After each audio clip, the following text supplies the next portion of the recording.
Vivi gives you 3 different video play options, enabling you to play a video from online or offline sources. Using our video tools removes the buffering and lag time when playing video over streaming. Plus, it reduces the traffic load on your school's Wi-Fi network. With our direct video play options, your device will be freed up to complete other tasks while the video is playing.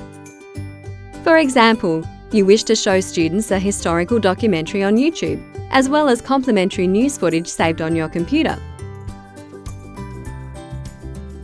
In your browser, highlight and copy the URL of the clip you want to play. In the Vivi app, click the Play a Video Direct button. Paste the URL and click Play. The video will automatically start playing, and your device is freed up to complete other tasks. If you want to pause, fast forward or rewind your video, you can easily do so by reopening up the Vivi app to access those controls. Click the Stop button on the app when you wish to stop the video. Next, you want to show the video stored on your device. Click the Play a Video Direct button and click on the folder icon. A window of your locally stored files will pop up. Navigate to and click the file you want to play. Your video will play the same way as the previous example.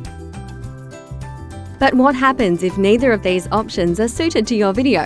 To play a video over your standard screen mirroring session, tick the Movie Mode box before you press play on your video. A 2-second delay will be added to the start time to improve video quality.